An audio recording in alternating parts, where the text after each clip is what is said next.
I'm Bob Short. This is Reflections on Georgia Politics, sponsored by Young Harris College, the Richard B. Russell Library, and the University of Georgia. Our guest today is Bill Lee from Clayton County, Georgia, who served in the Georgia House of Representatives for 42 years. Bill, welcome. Thank you, sir. Tell us about growing up in Clayton County. Well, Robert, I grew up in a rural community, had two brothers and two sisters, and a fine mother and father, and made it through school without too much difficulty, and went to work a little after right after getting graduated. I was drafted into the Navy, and spent 3 years during World War II at the Naval Air Station at Jacksonville. Had very good duty down there. I gave some calisthenic classes in the morning and run the golf pro shop in the afternoon.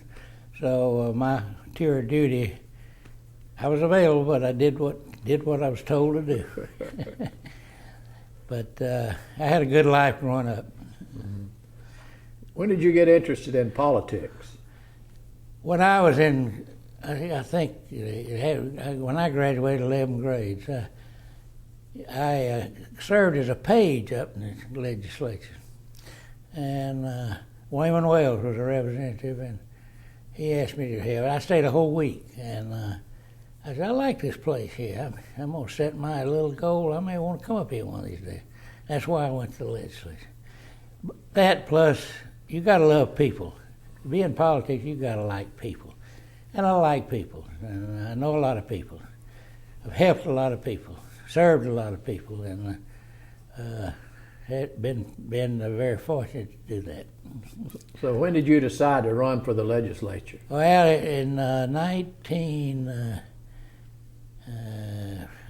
was elected in 1956. I decided a couple of years before that I was going to do this, and I made it my point to get there, and I got successful and got elected. Well, back in those days, politicking was a little different, wasn't it? Oh yeah, you go to the little stores, country stores, and sit around the potbelly stoves and tell stories, and I enjoyed meeting them kind of people. And if you get 2 or 3 people in one community, you all set, and that's the way I started out. Well, you didn't have hired guns like James Carville or Mary Matlin back then, did you? No, we didn't use them kind of people. We used our own little good judgment, what integrity we had, and a few friends to help us. Didn't need much money then to run. What do you think about the expenses of running for public office today? I think it's way out of reason. It's no semblance of fairness about that. It's terrible to raise that kind of money, and the system ought not to be working like that. So you were elected in '56 and went to the General Assembly in '57. 1957. Yeah. What was it like to be a freshman? Yeah, well, a strange world. And I'll tell you, the first fellow that I met when I walked in that chamber, and I was naive as all get out, was Carl Sanders. He was a member of the Senate.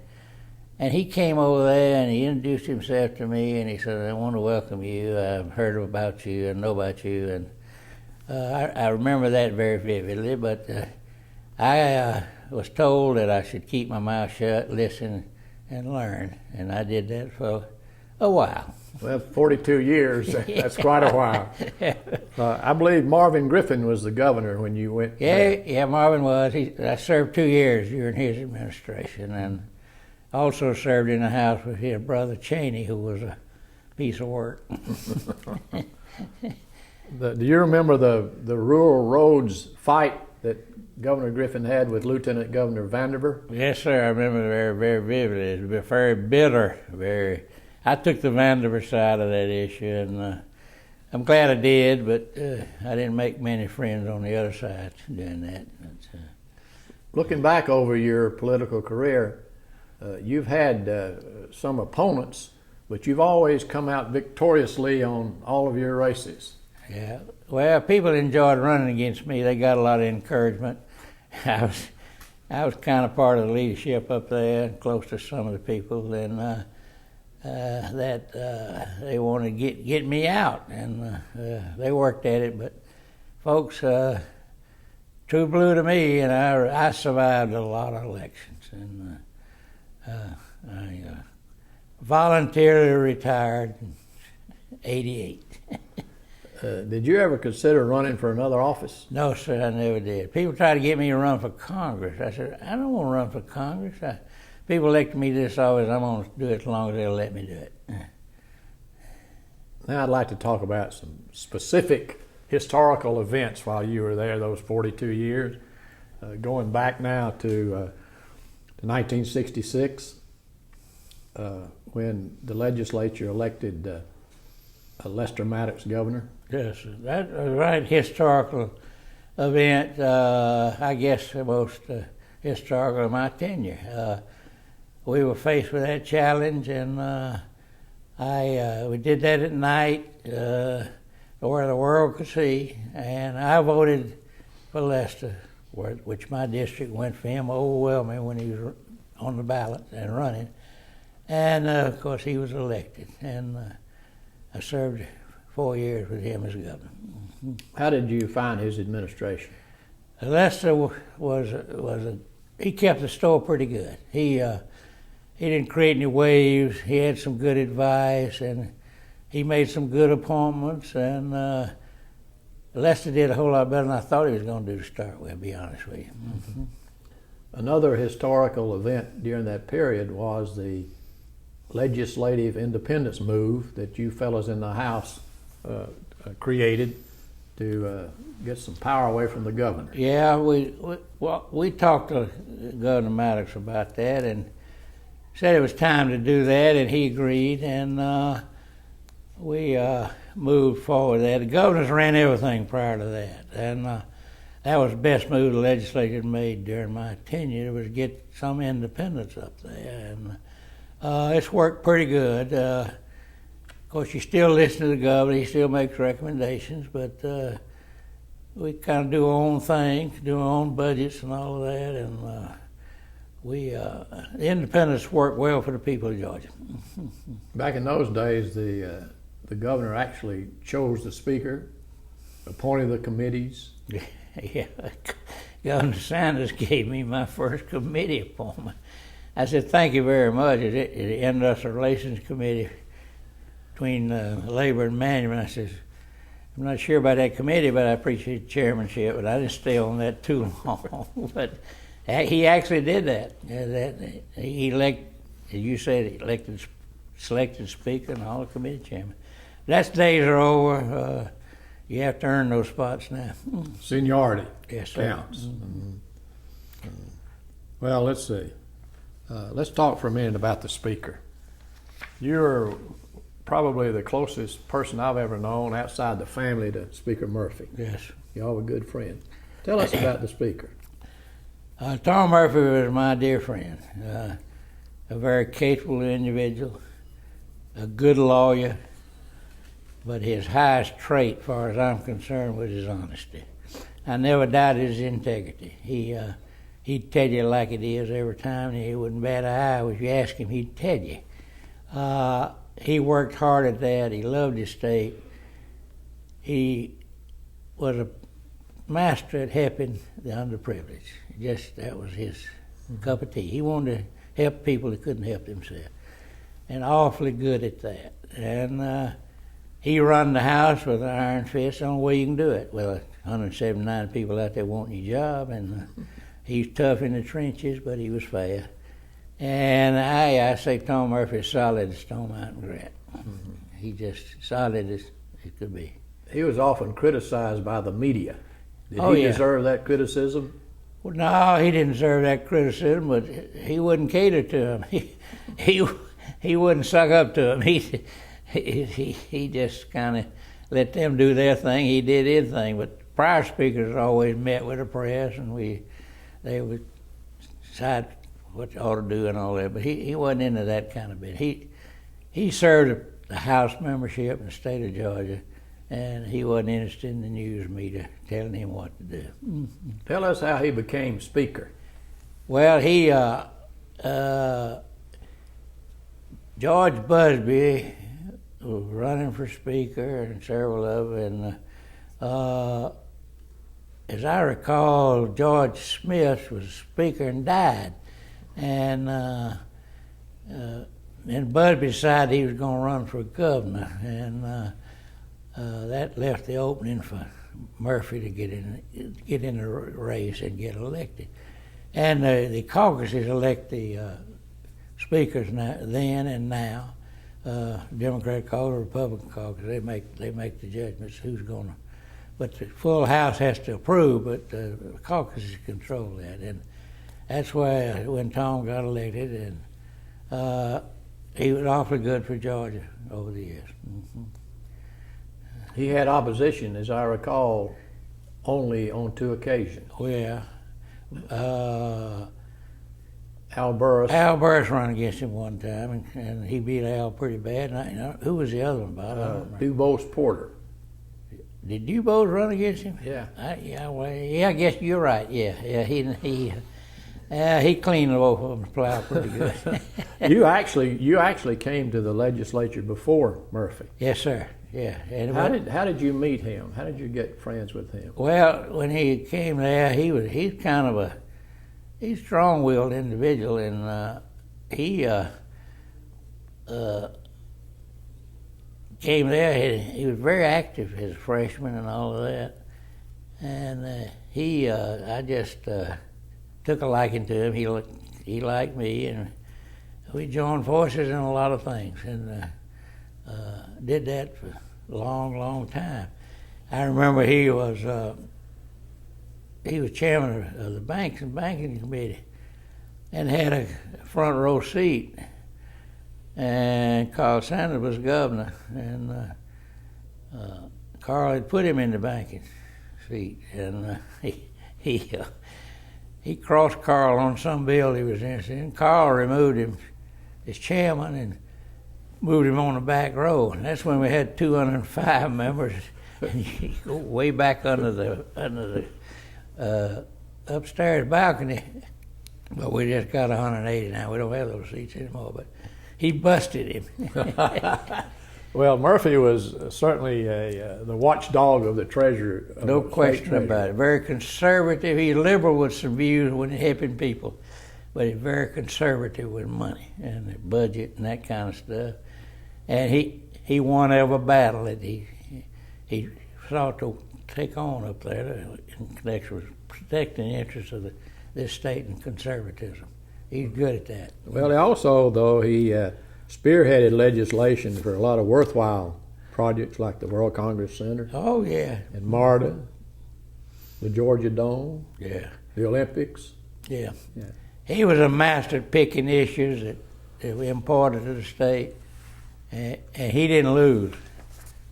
He wouldn't take an issue he didn't think he'd win, but he batted 100%. I tell you that, and I appreciate that because he had good vision for our state, and we all wanted to do good by our state. And he go down in history as one of the finest public servants we ever had in this state, in my opinion. Mm-hmm. Well, you were a very close advisor. What did y'all talk about? Talked about a lot of things.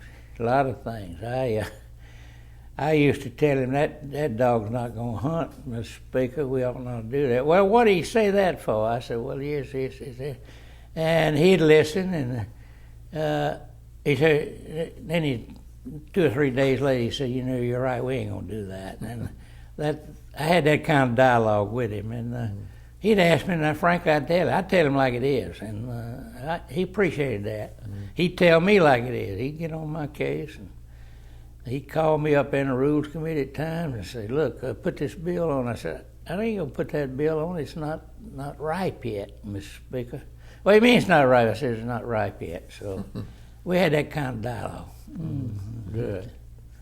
Let's talk then for a minute about that period when Tom Murphy was Speaker and Zell Miller was Lieutenant Governor. Yeah. A lot of fireworks. Yeah. News media fireworks primarily, but you know, at nighttime they get along pretty good, and the Speaker get along good with Shirley Miller, and but the press kept saying, well, we got a big friction up here between the Lieutenant Governor and the Speaker. And they did fuss a lot, but the final product was good for Georgia and good for both of them, and little dissension is good for the soul around up there. Yeah. Keep your attention span high. Well, some people think that the conflicts they had often resulted in better legislation because members paid more attention to what they were doing. Absolutely. We, you know, Zell is very sharp. Served in a lot of places in this state before he got elected governor, and he had a feel for what's good for Georgia. And he and Murphy were strong-willed, and but they worked their differences out, and it's good for the state. Yeah, they were a lot alike. Oh yeah, stubborn. They're tough in the trenches. Yeah, they're tough. Well, let's get back now to Bill Lee. You went to the legislature in 1957. What committees did you serve on early? I was on the Industrial Relations Committee, I think Parks and Recreation maybe, and Transportation. But I moved up the ladder pretty good and wound up, when I retired, I was chairman of the House Rules Committee. How long were you chairman of the Rules? About 14 years, I think. That's the most important. Long enough to learn how to do it. Yeah. How do you do it? He say no. Make them laugh. We had fun every day. People come to the Rules Committee. I wouldn't believe how many come. You couldn't get them in. Couldn't get them in there. Come in there to see what was going to happen. And we got the job done, but we were at ease and made people feel good about themselves. And I never did. I wasn't nothing routine about the way I did that. That's the only way I could survive. I surprise them every day at what we're going to do. And, but in that job, some that you don't need to send some of that stuff to the floor, and we didn't do it. And I led that effort, and they told me I was pretty good. I don't know, but people come in there to see what I was going to clown up every day. Did you get much pressure as chairman? Oh yeah, a lot of pressure. You just had to let that roll right off the top of your head. Yeah, get it from Senate. A lot of people influence. You get so many pieces of legislation. Everybody, so proud of their bill, and but some of that stuff didn't need to pass, and we didn't do it. And we have a whole lot more left over we put on. Yeah. Let's tell the folks just for a minute what the Rules Committee's main responsibility is. That's the calendar. That's setting the daily calendar, and for what the House is going to take up that day. Mm-hmm. And we meet every morning and set the calendar, and that's how the House operates. Do the same thing in the Senate, and of course, we got a lot of legislation referred up there. The Speaker would put a lot of legislation up there that he didn't think was good. We were a pretty good gatekeeper. Had drawers full of stuff. Bill, if you will, let's go back to 1962, another very historic period when the county unit system was abolished and the University of Georgia had been integrated, but we had that segregation issue. What was it like being in the legislature at that time? A lot of tension. I recall when I went there, the blacks wasn't allowed even in the balcony to Georgia House, and but we worked through that. Most of us were bigger than the issue and wanted to do what is right, and it was tough at home dealing with that when your constituents, and but a majority of us felt like we ought to move on, and we We did. We got rid of that county unit system, and the state's better off about it. We got one man, one vote now, but it wasn't easy around the legislature.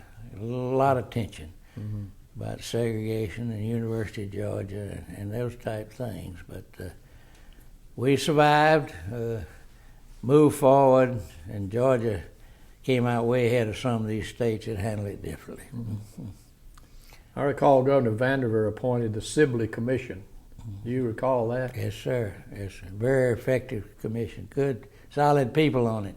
And they did their job real well. And the legislature followed their blueprint. That was George Busbee, I believe, sponsored that legislation for the governor. That is correct. And he later became governor himself. Right. Let's talk a minute now about the abolishment of the county unit system.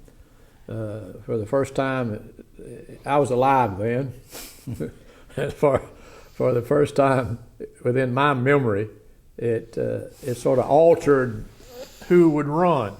You had the country, you had the Talmadge people who always had a candidate. And in '62, it was Marvin Griffin. And then you had Carl Sanders, who was from an urban area. Right. And that county unit system, I would think, probably contributed more to his election than anything. Well, I think you're absolutely right, Bob. The old system, Gene Talmadge used to say he didn't want to run much anywhere where they had a streetcar or anything like that. He's a rural Georgia boy, and they prevailed for years. And rural Georgia still has a good bit of clout in the legislature, to be honest with you, this day.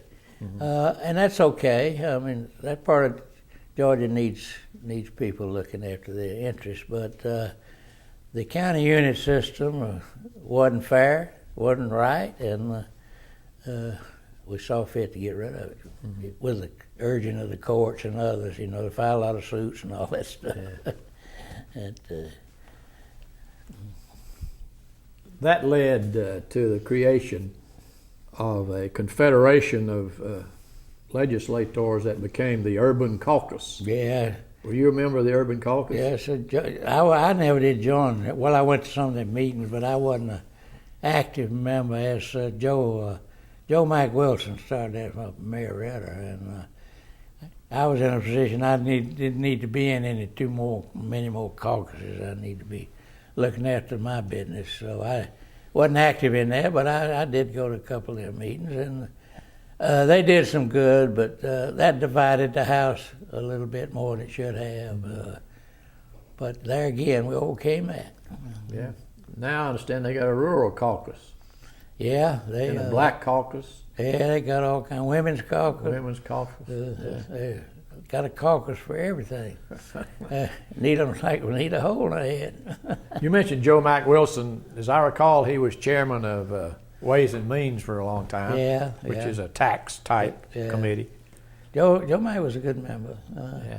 But he wanted more in his share. I put it that way. but viable member of the legislature. Let's talk for a minute about some of the other legislators with whom you served.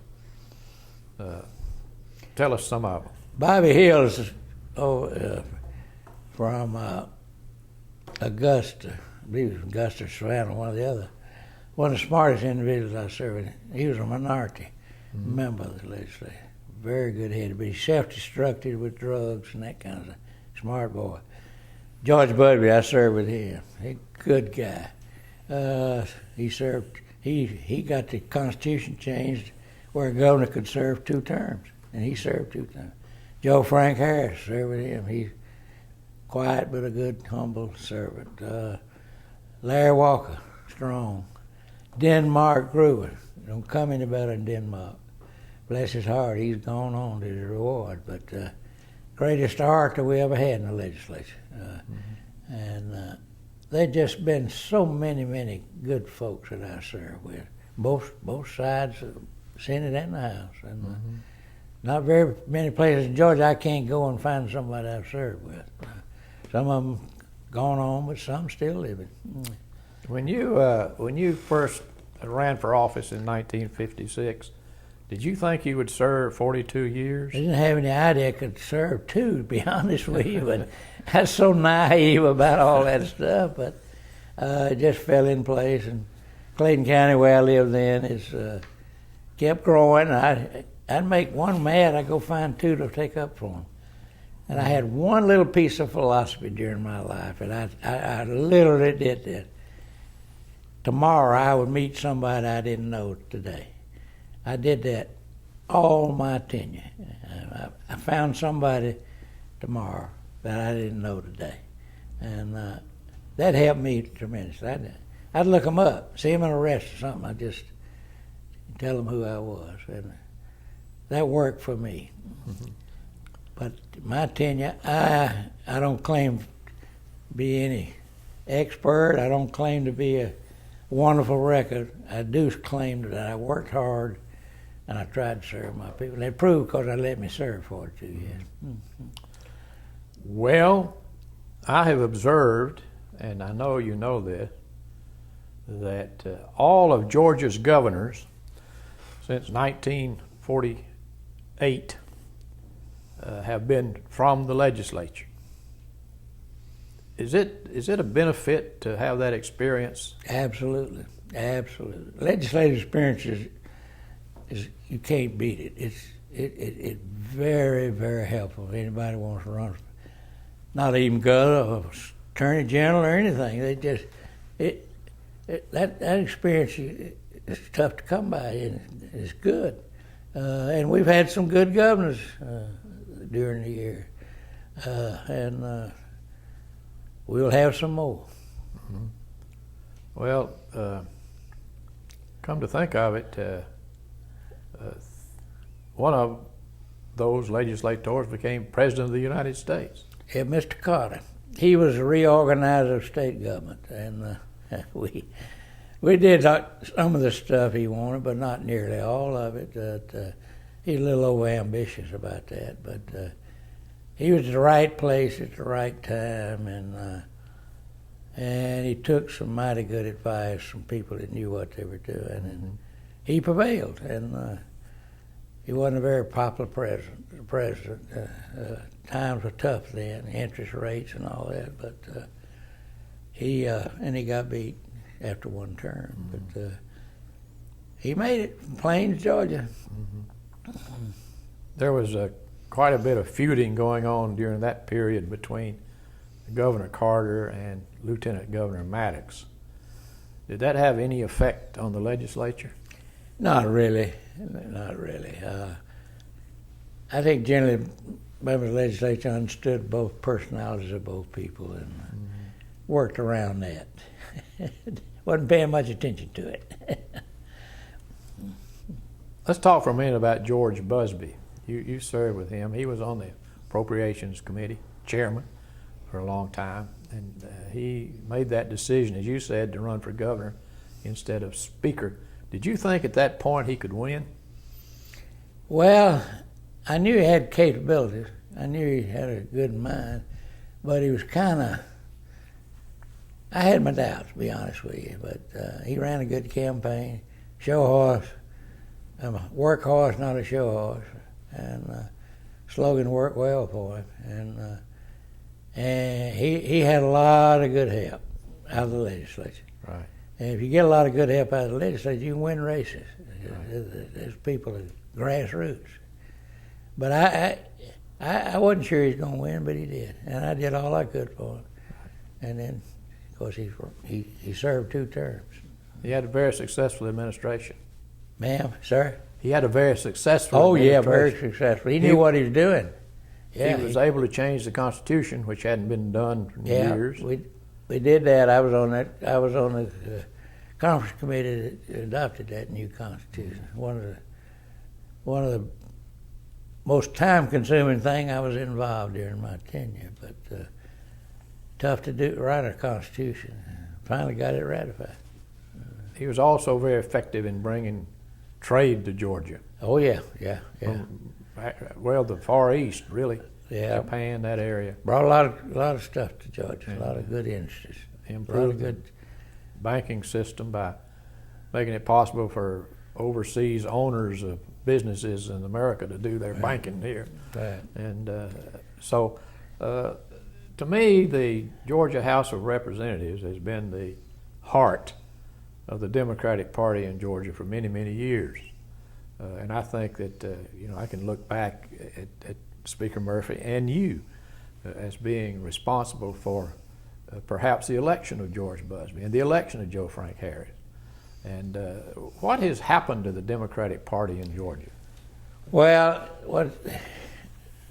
it's not what happened to the Democratic Party, it's what the Republicans do. They took the issues and run with them. And the Democrats, when I was there, we were the conservatives. And the Republicans were the liberals. And they reversed that on us. And diversity up there, caliber of the people running, Republicans had better candidates. And being quite candid with you. And we lost that leadership capacity. And gonna get it back, though. It's moving that direction pretty fast. And I don't know how long it's going to take. This year's election, governor might help that. Is there any individual in the Democratic Party that stands out to you as a leader that can bring the party back? Yeah, well, Roy Barnes can. And he's running for governor. You knew Roy, you served with Roy. What do you remember about him? Intelligent, too impatient, or didn't take a lot of advice at times when he should have, and that kind of stuff. But Roy had a plan, and he got involved in way too many things that he could still have his way and get somebody else to do it. But he just wanted to work at it and be heard, and he got heard a little too much. It kind of hurt him politically, but he may make a comeback. I predict he might. Let's talk about reapportionment. Your district was reapportioned several times, and I'm sure that brought a hardship on your campaigning. Yeah. Well, we used to run countywide, and I had Clayton and Fed in one district, and we had 4 members, and then the court said we couldn't have multi-member districts, and I wound up the last district. I had a little old small district, which I didn't like. I felt like I was a state representative, not a little district where they got ward politics. Yeah. But that's the way it finally worked out, to get one man, one vote. But reapportionment's tough, nasty. It's not a friendly atmosphere. It's not a winner. It's a loser. But necessary. When I went through about 4 of those, 5.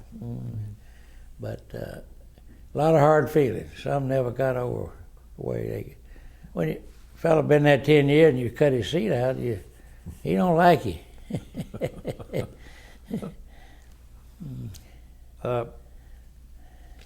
Most of the decisions regarding reapportionment in the early years were made by the federal courts. There's been a suggestion that perhaps it would be wise to have a reapportionment commission to do that every 10 years instead of having to go to the courts and then having to take it through the legislature. Is there any merit in that? Courts have been too active in it, I think. That's people's business. And people ought to do it. Now, the commissioner of the legislature would be better. I don't have any hard feelings, strong feelings either way. But it's one of those necessary evils, and commission might work. We might ought to try it and see what that do. But the legislature is going to have the final say so. Yeah. And I don't know whether you need another layer to mess with that or not.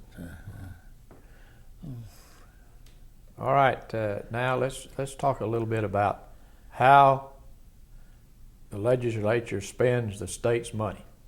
the budget is always the number one agenda when the legislature meets. Absolutely. Explain some of that to us and tell us about the green door. Well, budget is very vital, and all budgets has to originate in the House. That's in the Constitution. And, it is up to the last 3 years, we've had good growth, been able to spend money pretty freely, and do a lot of things we ought to be doing for the people, using their money. But got tight lately. But it's in this. The budget starts out the first week, and it's one of the last things you do each 40-day session. Just takes that long to work through the process. A lot of people got different agendas about that. The lobbyists out there worry to death about the budget and their little pet projects and all that. But it's amazing you get through that. It really is. But the conservative approach that we used when I was there, we'd take the low estimate of the budget analysts every year. They'd give us a lower, what your revenue is going to be, a low figure, a middle figure, and a high figure. We'd take it low, being safe, and didn't overspend. Sometimes that had happened the last 3 or 4 years. It's got us in a bind, but that's the way we did it. We negotiated with the Senate and the House. A lot of that was newspaper stuff. We could work that stuff out. But just take a little time. We're in no hurry, and we got plenty of time. But the green door, I guess, was one of the most effective groups you could ever imagine. Very few on it. They made hard decisions. And that's what failed in the budget. Mm-hmm. A lot of members didn't like that. I mean, wasn't want to because they wasn't in there. Mm-hmm. Did it behind closed doors primarily, and press Hawkian. We let one in every once in a while and tell jokes, and we meet in another room. But budget's tough. It's hard to manage people's money. Mm-hmm. I think we did pretty good with it, really. How did you get to be a member of the Green Door Committee? The speaker selected those. Mm-hmm. He selected people willing to work, lazy, stay at night, midnight, all weekends, all that. It wasn't easy. I think I lived close to the Capitol when I was there, and I didn't worry about hotel room. I had one there once in a while. Week at a time, maybe if you're going to be there a lot at night, but I'd come home every night, and I was willing to work, do my thing, do my job, and that's helped me personally do a lot of the things I did. Mm-hmm. But I feel sorry for a fellow that lives way, way off and has to come to Atlanta and don't get to go home much on weekends during mm-hmm. some of the legislative sessions. Because mm-hmm. that budget takes a lot of time. Mm-hmm. And you learn a lot about state government. Tell us about the Budget Conference Committee. Did you ever serve on a conference committee with the budget? Oh, one time. It was next to the last year I was there, I believe it was. Tom Buckle got sick, and I served. But Green Door was a budget committee. Conference committee would be meeting in this room. Green Door was in this room. And the conference he'd come in and say, well, we got this proposition, what do y'all want us to do with it? That was what that was. The way that worked. Let's talk some more about some of the controversies that the legislature faced when you were there. One that comes to mind is Governor Zell Miller's flag controversy. Yeah, Zell wanted to change the flag, and he gave it all American effort. In his State of the State that year, that was his speech, changing the flag. It's time to do it. Prior to that, he called a bunch, I guess it's probably 15 there, up to the Capitol, sent it down the House. I guess he thought that we were the leaders, and he sat on the back of his desk with his boots hanging off. And we didn't know why we was going there. He called me and said, the governor wants you to be at 10 o'clock. Okay, fine, I'll be there. And I said, what's it about? Well, we don't know. But we got there, and he had the chairman of the Republican Party and the chairman of the Democratic Party in there. So one thing we got to do in this state, change the flag. He's flipping his heels, he's hitting the back of that desk. I said, Governor, what if you don't prevail? Well, we can't afford to fail. I said, pretty chancy. Gonna be tough. Well, we gotta try. And that's how that started. He introduced that bill. I had it up there in House Rules, and I had it up there when the session ended, when he wrote me a letter and said he'd count as good as I could and didn't have the vote. But he was sincere in that. It really was. After that, Roy got into it, and got it changed, and it's one of the things that hurt him politically, running for governor. But his second term. But that issue's put to rest now, I think. Oh, it has.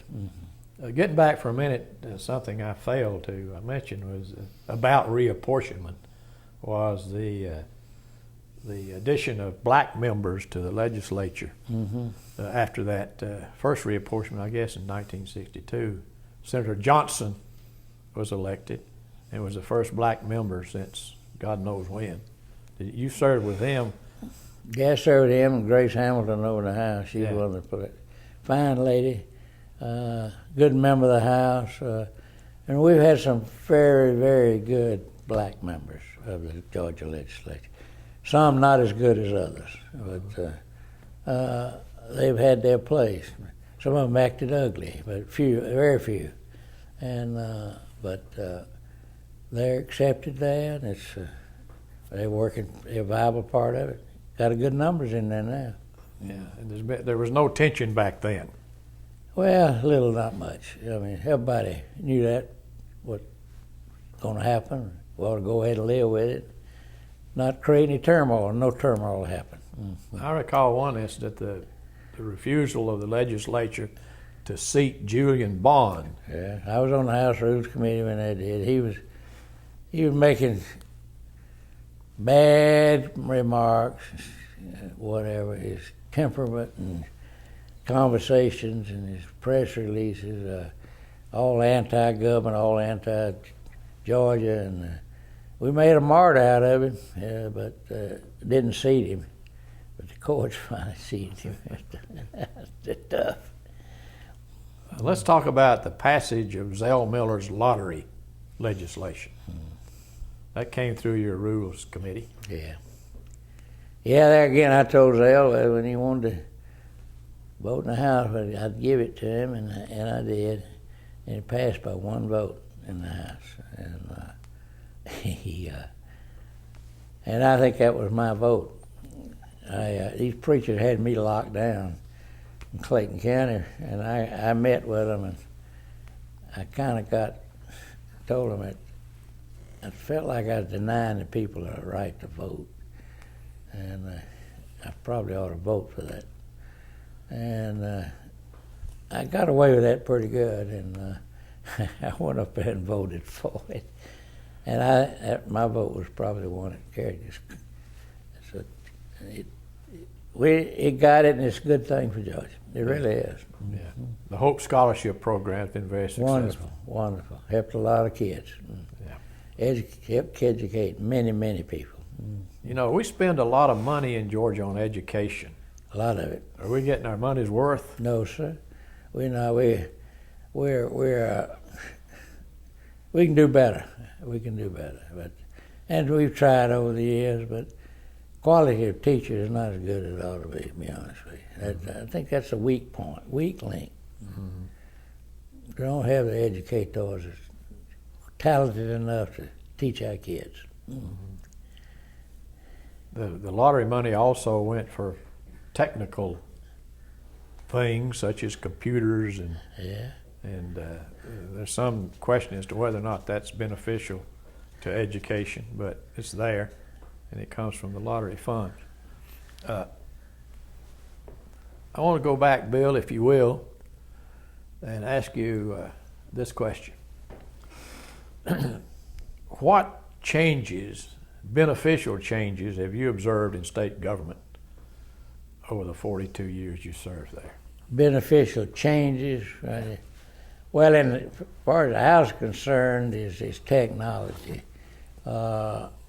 We created some good technology techniques around there. We created a press area and a press agent and telling people what's happening. Those kind of changes, progressive changes, and our state is we don't have many Georgians left. We got a lot of Georgians are outnumbered in this state, you know, and that's not all bad. But changes in Georgia have been unique, not too great of many changes, but we try to keep up with the times, and if we need to change something, we need to change our thinking. We did, like segregation. You know, we come along, got on the bus, and but Georgia is still a great state. It'll remain a great state, and I just hope we continue to have adequate leadership. Back in 1962 or 63, when Carl Sanders was governor, he changed the structure of the highway department. Right. And now in modern times, they're changing it again. Yeah. You think we'll ever get it right? No, sir. I don't. It's just, you can't get politics out of the DOT. You can't get politics out of it. And it's into everything. Education, whatever. Politics is part of it. The DOT board has been doing mighty well, I think. Now, of course, Perdue got mad with him. He wants to change it, but he didn't get what he wanted. He got a small little move, some planner over there that he can name, but it just compounds cost of government. That's agitating to me. It aggravates me.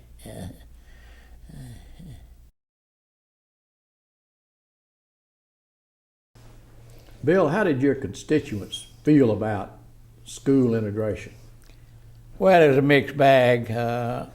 We had some rabble-rousers upset, and I kind of knew where most of them were at that time for my district. Could get a good feel for, and the clear-thinking people were okay with that.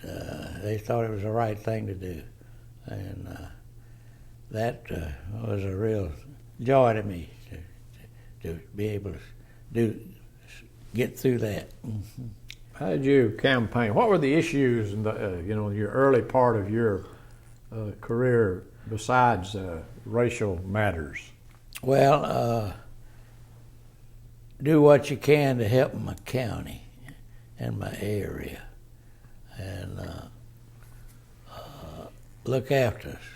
Be responsible. And Lord, I worked at it like an all-American. You gotta love people to fool with politics, and I was available to them. They knew that. They had a meeting somewhere. Bill Lee was there, doing his part, community and whatever, and answering their questions.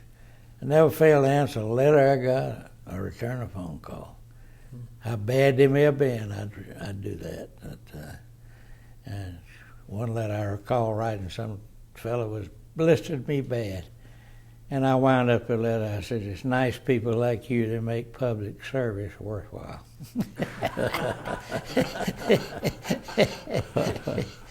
I remember that one. I'd like to ask you, as you look back over your career, is there anything you'd have done differently? Well, You know, I'm not sure there were. I missed some votes that I probably ought to vote the other way, but at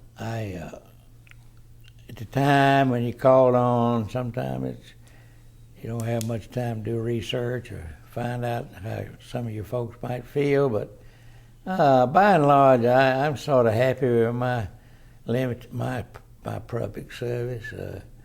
It's long tenured, and I was able to meet my responsibilities, knowing what I was doing and how to get there to do it, and wasn't no spring training with me. We were hard at work, and I could come home and tell my people that we did this, we did that, we didn't do this, and be kind of acceptable. I don't know a whole lot I would want to change. For a number of years, Clayton County had two of the most powerful members of the General Assembly. You as chairman of the Rules Committee, and Senator Starr, who, as I recall, was chairman of Appropriations. Yeah. Did you two work well together? Very well together. Terrell and I, people tell you that we were strong and did more than we probably ought to have done for Clayton County, but we did it in good spirit, and we worked awfully good together. It's good to have him in the Senate. He's good to have me in the House. Mm-hmm. And when I left the House, so Terrell left the Senate, and he struggled with that a little bit, and we lost him last week, a week before last. Mm-hmm. What are some of the projects in your district that you're most proud of? I know that you were very active in Clayton College. Yeah. Terrell and I both. They give us credit for getting that here and getting it to 4-year status. And I was involved. A lot of good people involved in that, but we were at the right place, the right time, and put the right heat. George Simpson was the chancellor when that college was created. And we talked him into the Regents putting it in Clayton County. He and his group wanted to put it where South Lake Mall is today. But we had a piece of property up in Mar across the railroad, beautiful piece of property. And I had a little old Mustang automobile. And I put old George in my Mustang, rode him across the dam, pretty dam, and that pretty property over there. He said, we'll put this over here. And that's the way it was. And then we had a hard time getting a 4-year status, but we had enough clout to get that done. And Clayton College has grown. It's huge. And week before last at their graduation, they gave Terrell and I our honorary doctor's degree in public service for our part in creating that thing. Because Terrell had passed away. They'd planned it a long time, but I went and got that. I'm right proud of that. It's hard for me to brag on myself, Bob. I let other people do that. Well, it's like Dizzy Dean says, you ain't bragging if you done it. Yeah, but I've had a fruitful, good career. Mm-hmm. So there's nothing that you can look back on that you failed to do that you wish you'd done. Well, there probably some things, but I just, off the top of my head, I can't come up with anything I think that, it's been critical. It ought to have been done, but I just can't think of anything. Yeah. Mm-hmm. How would you like for Bill Lee to be remembered? As a old country boy trying to get along with his fellow man. Do you have any advice for youngsters today who are looking for careers as elected officials? Like people, work hard, convince them that you can do the job better than anybody else, and if you're successful, don't let them down. Only thing you got in public life is integrity, and I think I wound up with some. Well, Bill, it's been a pleasure having you. I'm sure we missed a lot of political history today in talking to you about that illustrious 42 years you served in the General Assembly. Can you think of anything else that we should talk about? No, I really can't. At my age and status in life, I'm glad to be anywhere. And I went to a meeting. When you get out of office, you're not much. And I went to a meeting the other day, and pretty good meeting, pretty important meeting. Got invited, and they introduced the notaries before they did me. So you know I'm way down. So it's all over the old man. Why did you decide not to run again? My wife, I bought a lot from J.T. Williams, it's Eagle Landing, right after he started this facility. And I said, I like to play golf, and if I ever have to move, I'd want to move down here. And she decided that she's going to build a house, and and she built it, and I gave her an unlimited budget, and she exceeded that. And but we got a house down here, and it's out of my district. So you moved out of your district? Yeah, I moved out of my district. I think I got elected one more time, maybe, and I don't regret that. It's time for me to get out. I'd been there. Tom Murphy and I was going to quit at the same time, and we kind of pledged that to each other, and I told him I was going. He didn't believe I would. I said, "Yeah, I'm going." And he said, "Well, I may serve another term." But, I'm glad he did, but You know, just to set the record straight, Murphy's 2 years past you tied y'all for the 4 years. 4 years, tied y'all for the We both have continuous 42 years service in the continuous service. That's amazing. It is. Well, Bill, you've been a great public servant. Well, And I want to thank you. you're very charitable. On behalf of Young Harris College and the Richard Russell Library and the University of Georgia for sharing your experiences with us. I appreciate y'all coming down and doing this. Maybe my grandchildren could look at it. Very good.